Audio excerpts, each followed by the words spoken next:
राधे राधे।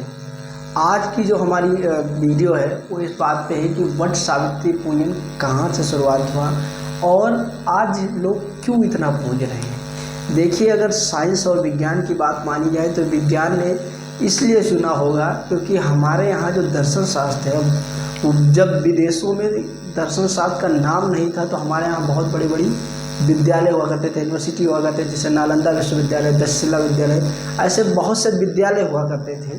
तो कहने का अर्थ है कि भारत देश में ज्ञान विज्ञान बहुत आगे था। तो शायद कहीं ना कहीं पेड़ों को बचाने के लिए, जैसे पेड़ में बरगद है, नीम है, पीपल है, इसमें देवताओं को वास कर दिया होगा और कहानी बनी होगी अगर जो व्यक्ति भगवान को नहीं मानता उनके लिए। अब हम धार्मिक पौराणिक मैथोलॉजी की तरफ चलते हैं। तो पहले समझते हैं कथा कहाँ से आई, इसके राजा कौन थे और ये कहानी मिली कैसे। तो वेद व्यास जी के द्वारा जो महाभारत नाम की पुस्तक लिखी गई है, उसमें आरण्य पर्व नाम का जो छेद है, कहने का मतलब जो पाठ है, उसमें जो कि सारांश नंबर 299 से 334 अध्याय में ये कथा आती है। तो अब हम आपको बताएंगे कहानी आई कहाँ से। एक समय की बात है, युधिष्ठिर अपनी पत्नी के बारे में कहे नहीं बोलते थे। उनको लगा कि हमारी पत्नी हमारे संग वनप्रस्थ हो गई है, जंगल में आ गई है, तो हमारी पत्नी से ज़्यादा किसी की पत्नी धर्म पत्नी और पतिव्रता पत्नी हो ही नहीं सकती। उस समय एक व्यक्ति थे जिनका नाम था मारकंडे। क्या नाम था? मारकंडे नाम था।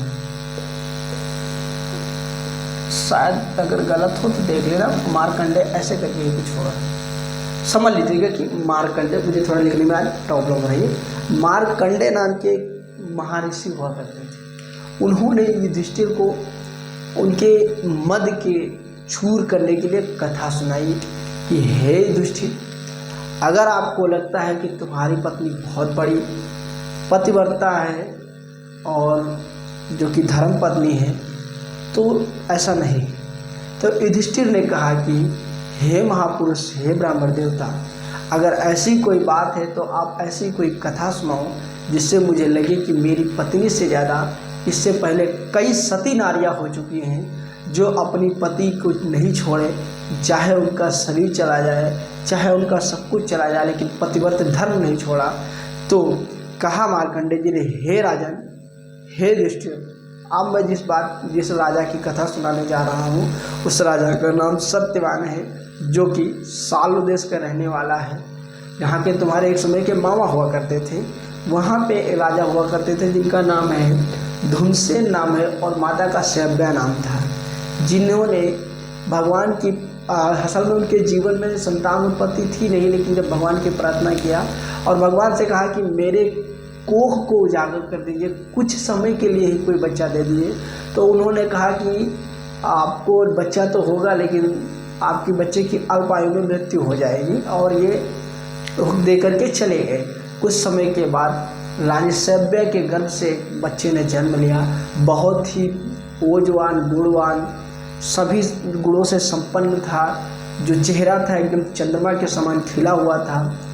तो कहने का अर्थ है, जब उनका जन्म हुआ, खुशी मनाई गई। उनकी उम्र 18 साल हो गई। इधर मध्य नरेश की महारानी जो थी सावित्री, उनका भी जन्म हो चुका था, उनकी भी उम्र 18 साल हो चुकी थी।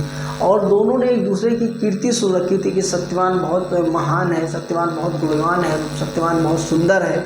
और इधर सत्यवान भी सुन रखा था कि सावित्री नाम की एक लड़की है जो बहुत ही सुंदर है, बहुत ही अच्छी है। और दोनों ने आपस में सुना और दोनों को आपस में मन ही मन प्यार हो गया। और प्यार होते होते उसके बाद इन दोनों की शादी हो गई।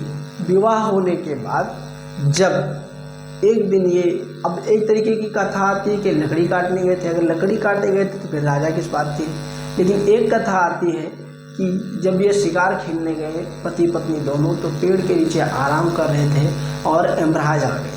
यमराज आए और यमराज सत्यवान के प्राण लेकर चलने लगे। तो सावित्री ने कहा कि हे यमराज, आप मेरे पति के प्राण वापस कर दीजिए।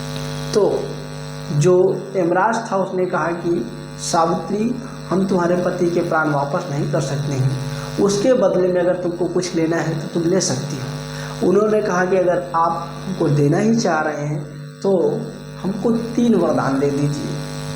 तो यमराज को लगा कि अगर इसके पति के प्राण ना लेने से अच्छा है, ले लेने से अच्छा इसको 3 वरदान दे दिए जाए। और उन्होंने 3 वरदान में कहा है कि मेरे सास ससुर जीवन भर मेरे साथ रहे जब तक मेरा जीवन है। और दूसरी बात कहा कि मेरे सास ससुर के 100 पुत्र हो जाए। उसने तथास्तु तथास्तु कहते गए कि अगर सास ससुर होंगे तो 100 पुत्र होने में क्या दिक्कत है। और जो तीसरा वरदान है वो मांगते मांगते समझ लीजिए कि यमराज के पीछे पीछे सावित्री जा रही है, यमराज आगे जा रहा है, सावित्री जा रही है, यमराज आगे जा रहा है। जब एकदम लगा कि अब यमराज को लगा कि ये वापस ही नहीं होगी तो उन्होंने कहा कि आप ना तीसरा वरदान भी मांग लीजिए। और तीसरा वरदान मांगा कि मैं पुत्रवधू हूँ, मतलब मेरे एक पुत्र का जन्म हो, मेरा पुत्र रूप से संतान हो। अब जहाँ पे कथा फंस जाती है, उसने कहा तथास्तु। अब वो जो थी सावित्री, वो एक ऐसी शक्ति थी, एक ऐसी सती महिला थी, एक ऐसी पतिव्रता महिला थी कि दूसरा विवाह नहीं करेगी। और उधर यमराज जी ने तथास्तु कह दिया है कि जाओ ऐसा ही होगा। तथास्तु का अर्थ होता है कि ऐसा ही होगा। और सावित्री ने कहा कि फिर ऐसा कैसे होगा, जब आप मेरे पति के प्राण लेकर जा रहे हो तो ऐसा कैसे हो जाएगा। और इतनी बात जब यमराज ने सोचा तो मान गए, हार मान लिए कि एक औरत से जीतना यमराज के बस में भी नहीं। एक समझ लीजिए कौन से सेंस में बात कर रहा हूँ कि एक औरत से जीतना यमराज के बस में भी नहीं। और कहा कि हाँ भैया ये लो आत्मा और ले जाओ और तुम्हारा पति जिंदा हो गया। ये कथा थी सावित्री और सत्यवान की कथा। उसके बाद इसी महाभारत काल से ये कथा प्रचलित होते होते वट सावित्री पूजा में परिवर्तित हो गई, क्योंकि लोगों को मानना है कि वट एक ऐसा पेड़ है जिसमें ब्रह्मा विष्णु महेश करते हैं, जिसमें ब्रह्मा विष्णु महेश का वास होता है। जो वट के जड़ें होती है उसमें ब्रह्मा का निवास माना जाता है, जो उसकी डालें होती हैं उसमें विष्णु का निवास माना जाता है, जो उसके पत्ते होते हैं वो शिव शंकर जी का निवास माना जाता है। और इन तीनों को सर्वज्ञ मान करके जो महिलाएं हैं वो भगवान ब्रह्मा विष्णु को खुश करने के लिए वट सावित्री पूजन करती हैं, जिसमें वट के संग धागे बांधती हैं और अपने पति की लंबी उम्र करने के लिए वो ये व्रत रखती हैं। तो ये भारत देश में कहीं कहीं क्षेत्रों में अलग अलग तरीके से मनाया जाता है। लगभग में तो 16 तारीख ही है वट सावित्री पूजन दिवस, लेकिन कहीं कहीं क्षेत्र में आगे पीछे भी हो जाते हैं जिनको अपने हिसाब से पूर्णमासी लगाना होता है।